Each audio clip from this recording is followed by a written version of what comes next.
Did you know that between 1895 and 1937, 93 men were executed behind the walls of Folsom Prison? But their stories, they weren't lost to time. They just needed a voice. Welcome to Falling Through the Trap, where we dive into the deep, often unsettling waters of historical true crime, as well as our criminal justice system, both past and present. I'm April Moore, author and criminal justice professional, and I invite you on a journey through the human stories buried in prison records, newspaper headlines, courtroom transcripts, and so much more. I'm not just recounting cases. I'm probing into justice's paradoxes and presenting humanity found in a place we're told there isn't any: prison. Through the stories of these 93 men, we'll look at history, ethics, and certainly the death penalty, and whether or not it should have a place in America's present and future.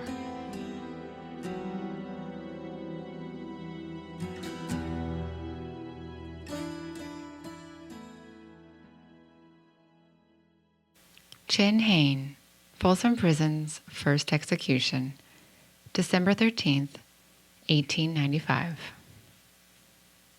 The Chinese immigrant experience in California during the mid to late 1800s was filled with hardship, as thousands of Asians, hoping to strike it rich with gold, faced racism and bigotry. Anti-Chinese sentiment rose when Chinese began performing jobs for lower wages, and when diseases and problems with drugs, such as opium, spread from the Chinese communities to the general population. The U.S. certainly didn't give them much consideration, so if their new country wouldn't help them, they would create their own forms of social services that would. Born out of necessity, Chinese societies, or tongs, that were benevolent associations, based on trades, surnames, and geographical locations, provided services to paying members and their families in way of financial loans, legal services, healthcare, and more. Over time, however, some societies evolved into, or started out as, criminal organizations that partook in drug trafficking, prostitution in the form of slavery, and gambling, often intruding on one another's turf that resulted in decades of what was called tong wars, shootouts, killings. These really made up a very small percentage of Chinese tongs, but they left an indelible and destructive impression, which didn't help relations between the Chinese and white Americans, because while there were many lawful benevolent tongs, whites associated all tongs with criminality. And these criminal tongs were established all along the Pacific coast, even to British Columbia, and San Francisco and Sacramento were home to many turf wars, often initiated by Highbinders or hatchet men, the soldiers who carried out their tongs' orders, namely murder. So, hitmen, basically. The Highbinder, though, was a purely American concept. He provided protection for his company's members and swift vengeance against his organization's enemies. In 1892, the Sacramento Bee wrote, "It is easy to discern a Highbinder. He invariably wears a tough, soft, straight-brimmed hat, and from some portion of his blouse may always be seen protruding a gay scarf or sash. His face bears evidence of a dissolute life, and he generally walks with a stagger. He dresses well and is usually seen alone when upon the streets. He is an outcast among his people, but is treated considerably because he is feared." Often, Highbinders kept their hair in the Q style, whereby the front of their scalp was shaved to prevent being grabbed by an opponent, while the back half was grown long and braided, then coiled and fastened to the top of their head. The nature of their occupation, indeed they perceived their work as fair and legitimate, required protective clothing, so they often wore chainmail vests and thick leather wrist guards with iron inserted into the leather to ward off an opponent's sword or hatchet, which were their choice of weapons, including knives and clubs. The hatchets were useful, of course, when dismembering a body for easy disposal. Some Highbinders used short daggers that were wielded in pairs. Eventually, these hired guns adopted firearms, with a particular fondness, apparently, for the Colt 45. So it's said that the Highbinder was originally introduced to protect the interest of brothel owners, pimps, madams, against anti-prostitution laws in 1875, specifically aimed at the Chinese communities. The Highbinders forced all Chinese prostitutes to pay a monthly $1 to $2 tribute to the society's fund. An opinion piece in the Stockton Evening Mail read, "The fact is that we have here in our midst a yellow alien whose criminal ways are a constant menace to the safety of persons who cross his path. This creature, the Highbinder, lives on the earnings of unfortunate women whom he has imprisoned. He terrorizes his own race and threatens the Caucasian who interferes with him." Beyond the sex trade, or really sex trafficking, as it was, Highbinders engaged in blackmail and witness tampering. These murderous heathens, as they were called, took an oath to kill when commanded, even if the marked victim was a blood relative or friend, forcing much of the Chinese population, particularly merchants, to live in constant fear of offending a member of another tongue. It apparently didn't take much. The Chi Kong Tong, one of the oldest and largest in the 1890s, had a headquarters on 3rd Street between I and J Streets in Sacramento, while the Bing Kong Tong, a rival society, kept headquarters only a block away. And the two groups often waged brutal war against one another. And on May 31st, 1892, one such war led to a 3-year court debacle riddled with questionable legal tactics, blackmail, disappearing witnesses, conspiracies, and eventually to Folsom Prison's first execution. It was a pretty chaotic scene. It was around 10 p.m., and a cigar merchant, 45-year-old Li Gong, was shot by a single bullet and died in his wife's arms inside his cigar shop. But this single shot triggered a cacophony of bullets outside between these two gangs. Many thought it was fireworks at first. And bullets flew past passengers on an electric streetcar on 3rd Street and sent everyone scattering. 2 officers were taking a drunk man to jail. They were stopped when the body of another man fell right in front of them. His name was Yi Qi, and he was a restaurant owner. The shot had come from the balcony of the Bing Kong Tong headquarters, which was a block away from the cigar shop. So the constant wars between these gangs did not help the Chinese communities, who were already ostracized and not well liked by the white community. And papers would print op-eds filled with dehumanizing racist language and slurs. When describing the scene, even the newspaper reporter wrote of Gong's 7-year-old daughter who watched her father die. He wrote that she was exhibiting as much feeling and agony as any white child would have manifested under the circumstances. As you might imagine, police and newspaper reporters, ignorant of Chinese culture and customs and driven by intolerance and racism, struggled to decipher fact from fiction in this case. Further complicating matters were the 2 rival societies manipulating the investigation at every turn.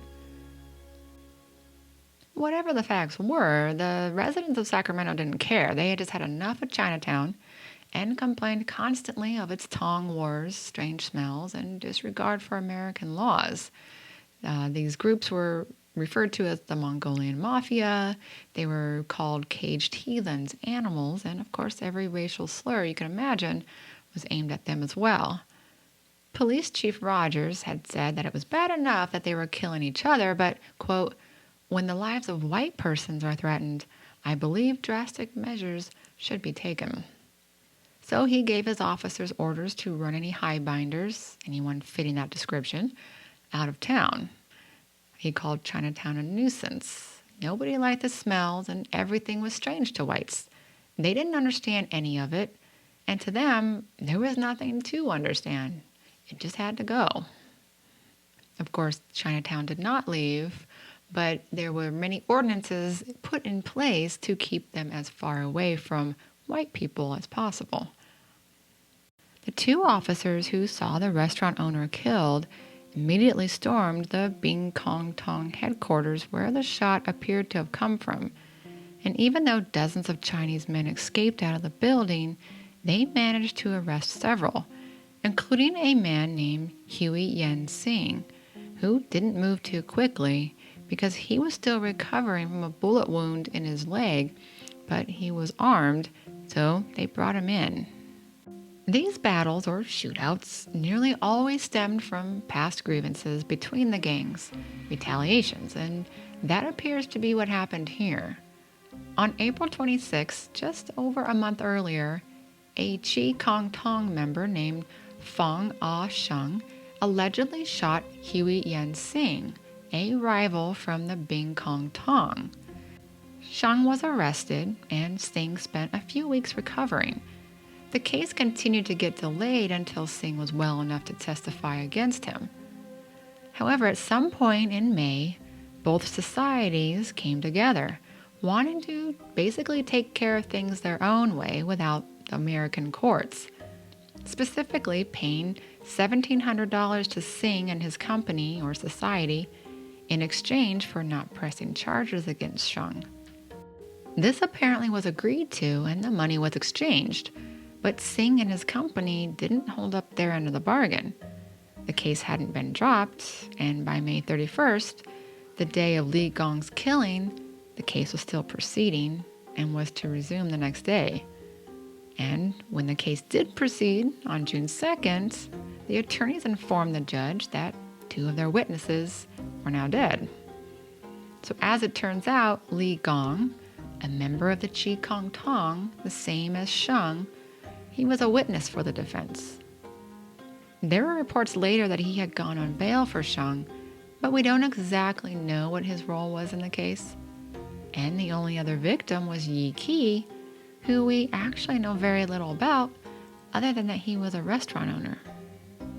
Eventually, the case against Sheng was dropped, so it appears that Gong, the cigar owner, was killed because he was helping the defense from the first shooting, and because the alleged deal wasn't honored.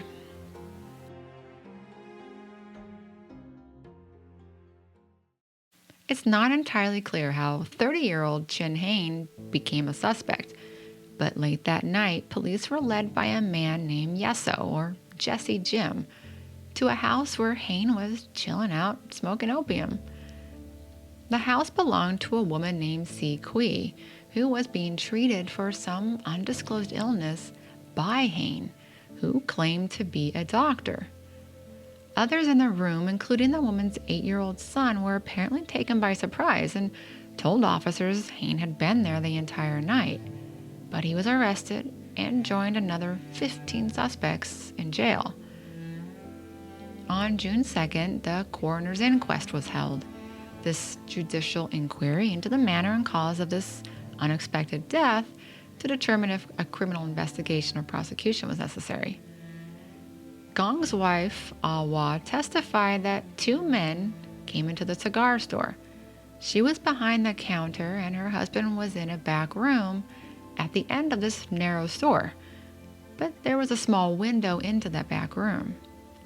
She said that when she handed over a cigar that one of the men requested, the other man, quote, threw his pistol over his arm and fired toward the back room and through the small window, which was about 20 to 25 feet away from them.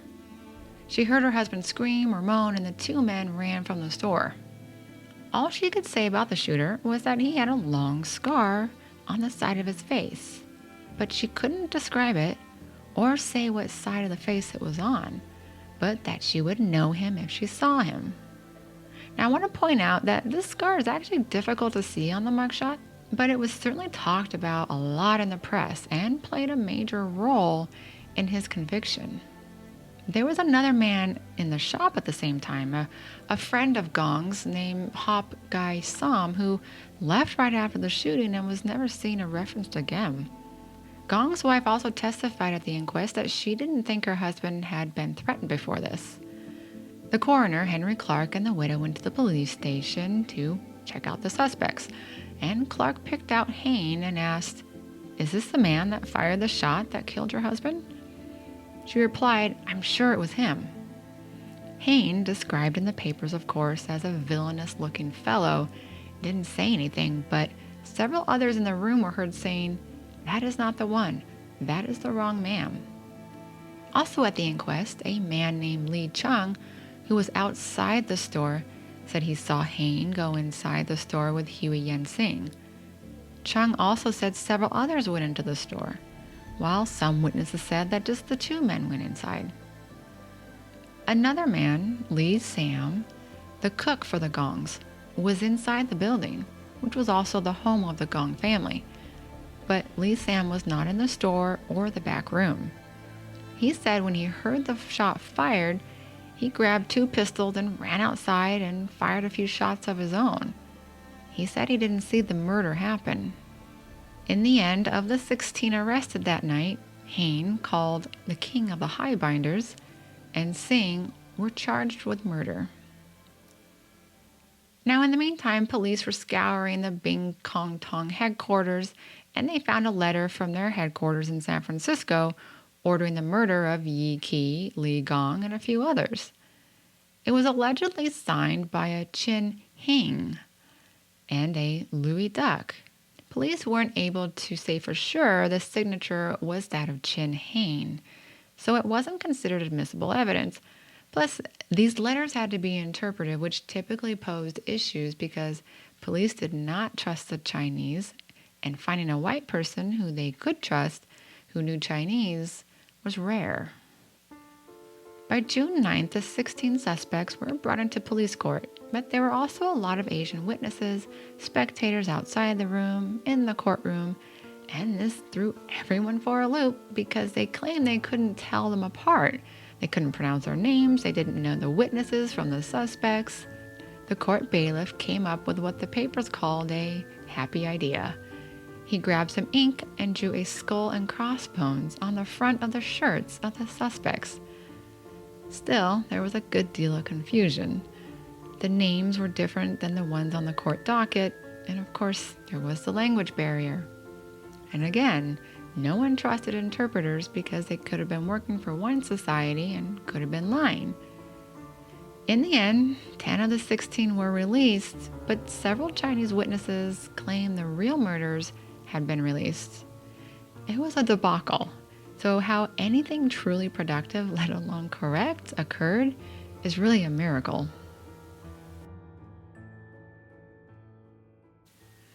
Hane and Singh were arraigned with 4 others. Of course, the papers wrote of Hane, he is a harder-looking customer than the average highbinder, and appears to be a few shades darker in color and more dogged in demeanor. The prosecution was conducted by Charles T. Jones, and A.L. Hart appeared for the defense. Visitors were banned from coming to the jail because no one knew what was being said and which society anyone belonged to. It was mass confusion for the investigators. Names changed spelling on a daily basis, both in newspapers and court documents. It was a revolving door of interpreters as well. At the preliminary hearing, the widow testified only 2 men came in, and also said now that she wasn't sure which of the 2 shot her husband, but she was positive in her identification of the 2 men.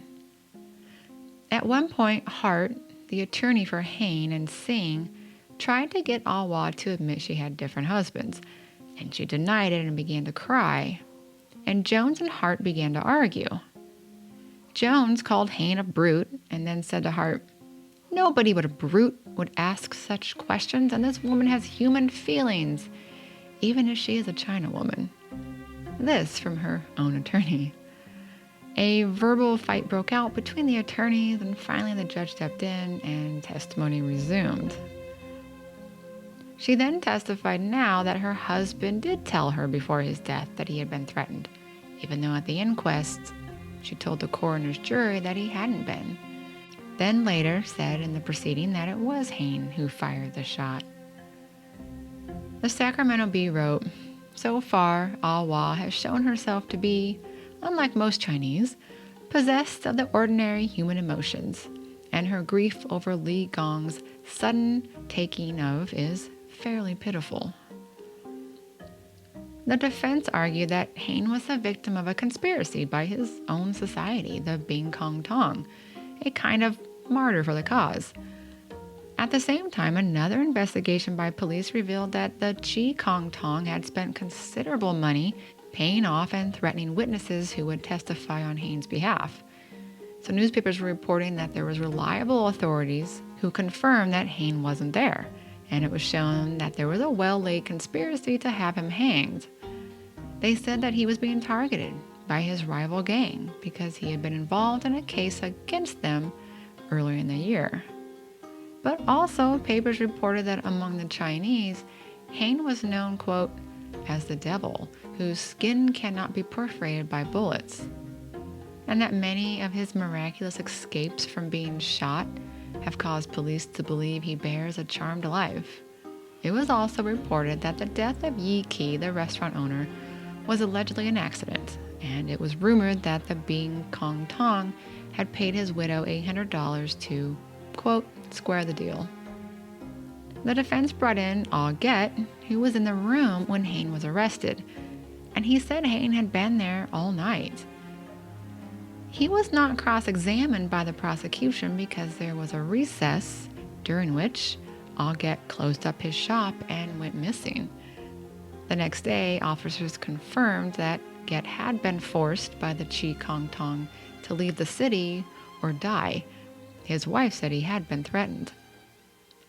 Newspapers reported that several thousands of dollars had been contributed to intimidate witnesses and force them to leave the city, and it was generally believed that the defendant was innocent. The Sacramento Record Union wrote, "It is evident that the Highbinders are working every point to introduce as much conflicting testimony as possible and involve the affair in the usual halo of obscurity. Every day there are allegations of bribery and accusations aimed at different Chinese claiming to be interpreters or friends trying to secure legal representation for the suspects. And because of the language barrier, the officers had no idea what was happening, what was truly being exchanged in the jail. They grappled with trying to ensure that due process was being carried out, that the prisoners' rights and access to legal counsel were being honored. They were in the middle of this kind of ping-ponging of accusations and denials between individuals, made more difficult really by the fact that most police failed to even acknowledge the Chinese as human beings, but rather these contemptible, quote, heathens who, to them, smelled funny, spoke funny, and looked the same. I didn't get the feeling that they cared so much about honoring due process." Meanwhile, across Sacramento and San Francisco, more Tong shootouts, riots, and killings were occurring. So amid the conspiracies and the constant wars, Hane and Singh were officially charged with murder. Papers called Hane quiet, complacent, and bland, and Singh was sullen, stubborn, and insolent. 4 others were still being held, but their examinations were continually postponed while Hane and Singh's trial was set for September. It was then continued to October 31st, then postponed again until January 1893 now, then February, then April. On April 22nd, a Saturday when courts actually convened on the weekends, the defense said they weren't ready to proceed yet. The prosecution had said they'd had enough of postponements, but yet again, it was postponed until May 1st, nearly a year after the murder. Meanwhile, the other 4 suspects had been released. Trial began and a jury was secured. Arthur Spencer, a white man born in Hong Kong, acted as interpreter, but Hart objected because Spencer had served time in prison. After a lengthy back and forth, the judge ruled that Spencer could stay. He would be one of many interpreters. The Sacramento Bee wrote, "The accused are repulsive-looking Chinamen. Chin Hane has got an ugly-looking scar on the right side of his head. It extends from the temple to a point near the butt end of the queue. It resembles a devastated district in the cyclone belt. His features are broad and coarse for even a Mongolian. Huyen Sing is more angular in features. He looks like an athlete and a man capable of doing good work on the cinder paths." Which I assume they're talking about mining coal, a very typical occupation for Asians at the time. Also, if you're considered ugly, you're probably guilty. Like this from another paper. "The Chinamen are very unprepossessing specimens of a race, which is not very prepossessing at its best. Hane especially has a cruel face and cold, ferocious eyes. He has an ugly scar on the right side of his temple and looks as if he was cut out specially for his profession of highbinder. Huyen Sing is not quite so repulsive looking, but is far from being a beauty." Certainly not unusual for the time. Criminals were often judged by their appearances. This was a kind of phrenology, a pseudoscience also, that measured bumps on a person's skull to predict mental traits or criminality. Of course, if a suspect, especially a minority or immigrant, was deemed unattractive, it was implied they were guilty. And of course, dehumanizing rhetoric and language was freely used, even for victims. Awa took the stand and the papers called her comely, a little obese, but still in deep sorrow, and is evidently possessed of much finer feelings than the average of her race. At trial, she described how she and Gong were married 9 years and had a 7-year-old daughter. She was quite emotional still. The paper wrote, "The grief and anguish of the woman has seldom been equaled in court of justice in the city by her white sisters." Much of her testimony was the same from previous accounts. Witnesses said they saw Hane. Other witnesses said Hane was nowhere near the scene. And the taking of testimony was long and tedious, given the need for interpreters, which seemed to change often. The court reporter had difficulty keeping up with it all, and considerable time was taken up with bickering between the attorneys, including whether or not to include the deposition of Lee Sam, the cook, who was in the home that night and ran outside with his own guns. Sam was now nowhere to be found, but the judge did allow his previous testimony to be read. Singh testified that he didn't know Gong and that he was not there that night, and that he was in bed since he had been injured in the previous shooting.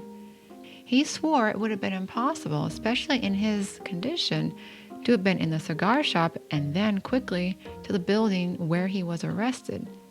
Everything appeared to happen at once.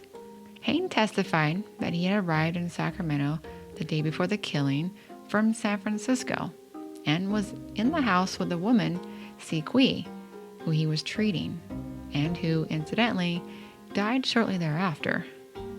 But 3 others, including the woman's 8-year-old son, testified that Hane had never left the house that night, staying at the woman's bedside.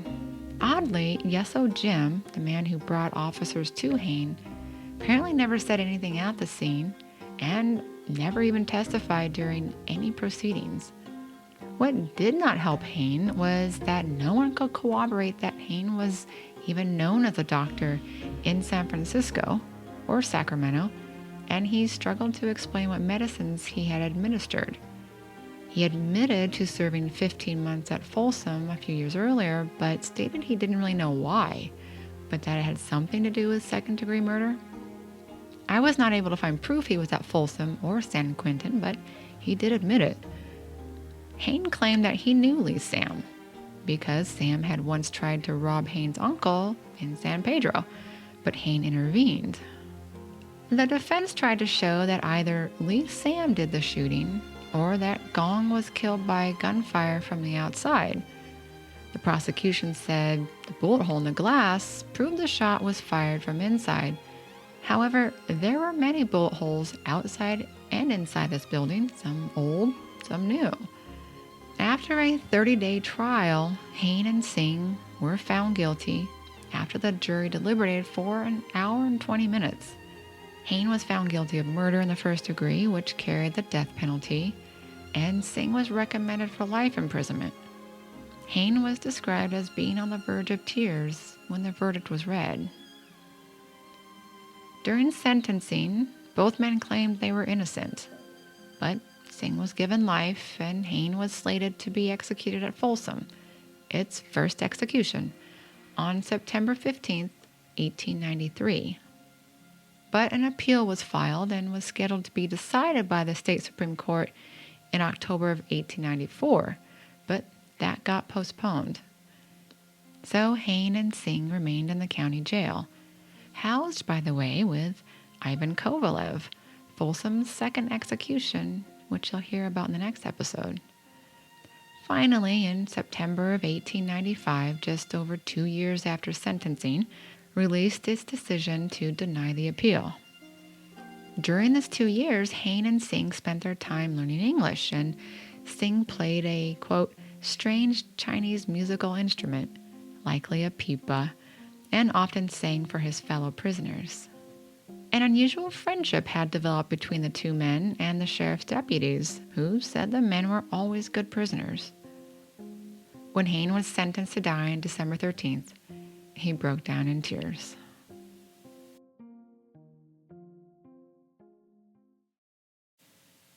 Charles All, Folsom's third warden, appointed in 1887 and served as warden until his death in 1899, would oversee the prison's first execution. He sent invitations for this necktie party, as it was called back then, which wasn't an unusual custom. Other prisons had sent invites, but All, not known to be a kind or merciful man, allegedly seemed to enjoy this part of the job. One particular account of All, written by a former prisoner named Ed Morrell, whose story I will address in a future episode, came in 1924. He wrote of Charles All, "He was a mean, irascible, shriveled-natured brute without the least vestige of the milk of human kindness in his soul. He was feared, hated, and despised by even the lowest convict within the deadlines of Folsom. He had come with the building of the place, and like the prison, had made history as black as hell." So the warden was not well liked.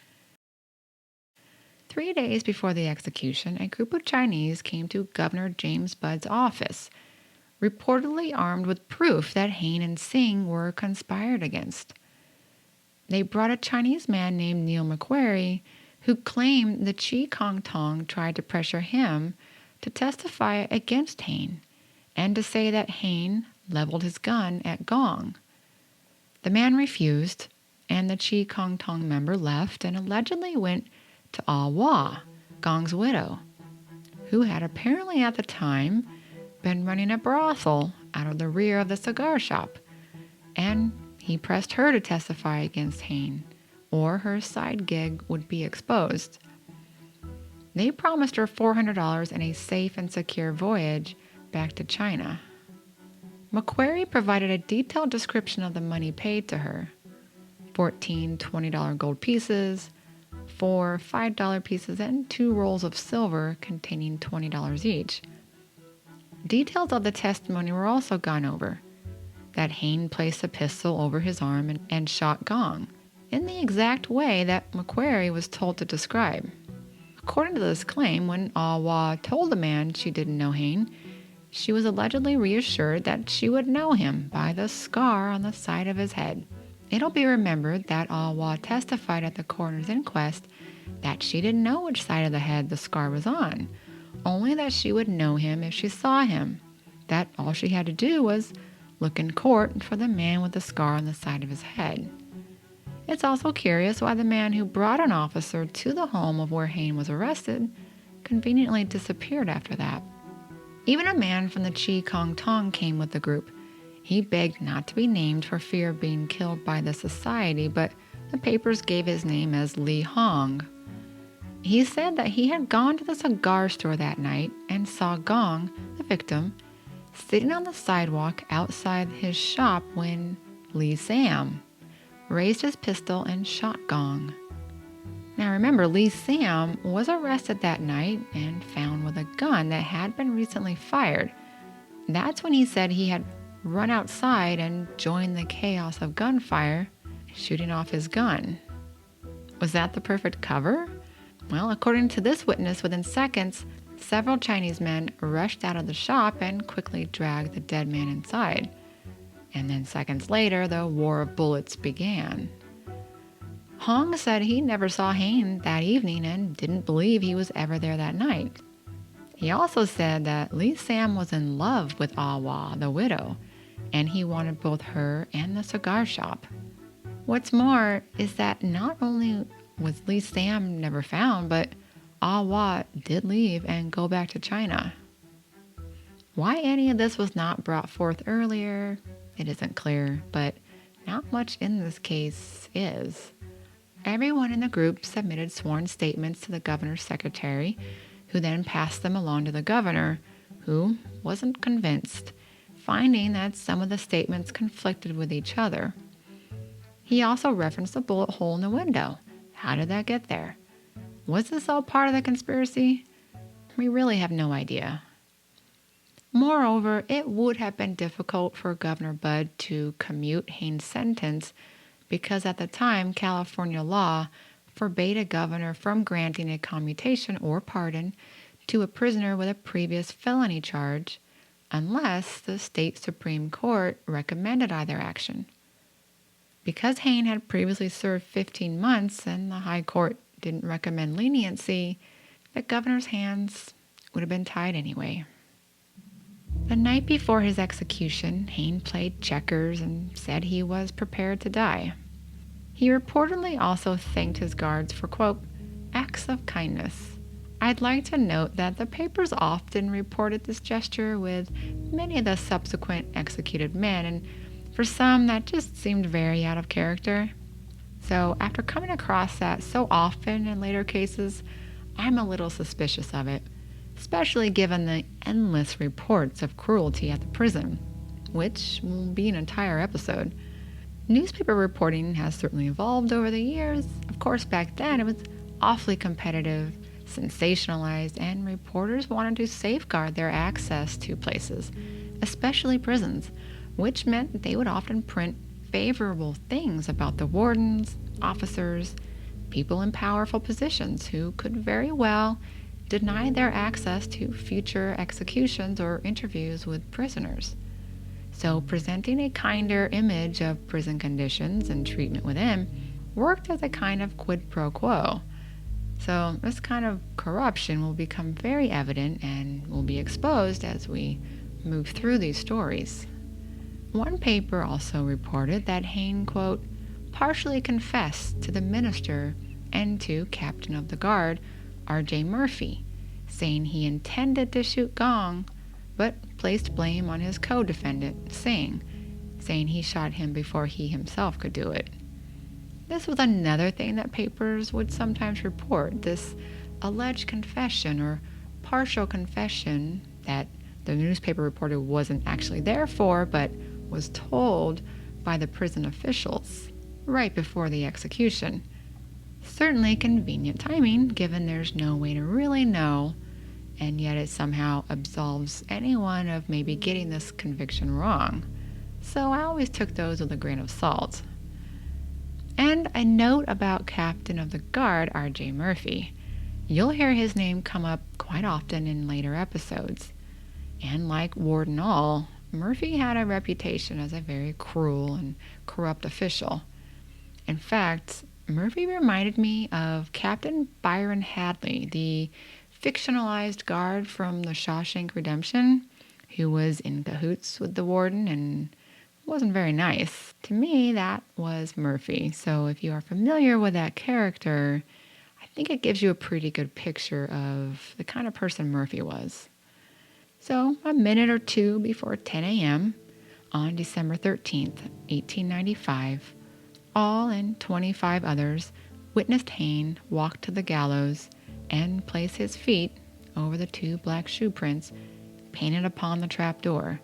He was said to have given a smile and said, "Goodbye, friends," and fell through the trap. He was buried in the Folsom Prison Cemetery under his prison number 3595. The Tong Wars in California continued for around another decade, but after the 1906 earthquake, when the subsequent fires destroyed much of Chinatown, gambling halls, and brothels, these gangs had difficulty rebounding, and many of them moved to other cities, such as Chicago and New York, but eventually died out completely by the early 1920s. So, was Hane really king of the Highbinders, as the paper said? Did he really kill Li Gong? I'm not convinced. He very well could have, but there was simply far too much confusion and conflicting evidence for me to say for sure. So, what do you think? Next time, I'll bring you the story of Ivan Kovalev, Folsom Prison's second execution. On August 29, 1893, he and 9 other men were rescued by a very famous whaling ship in the Okhotsk Sea, not far off the coast of the Japanese island of Hokkaido. For 2 weeks, the men had languished in a small raft, near starvation and hypothermia, not to mention in danger of capsizing in the rough waters. The men had escaped from Sakhalin Island, a penal colony off the coast of Siberia. Many, including Kovalev, claimed to be political prisoners. In November, they were brought to San Francisco and given asylum. 2 years later, the captain of the ship undoubtedly wished he had never seen that raft, preferring instead that the men had perished. In fact, the entire grieving city of Sacramento had wished the same thing.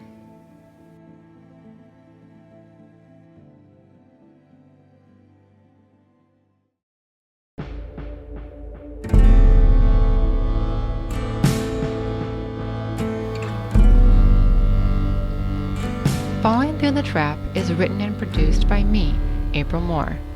You can subscribe wherever you get your podcasts, where you can also leave a review, and follow the show on Instagram at Falling Through the Trap.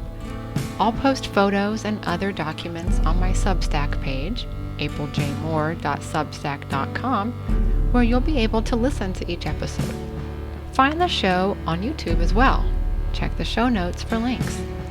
Join me every first and third Friday of the month, where you'll learn the story of the next man to fall through the trap at Folsom Prison.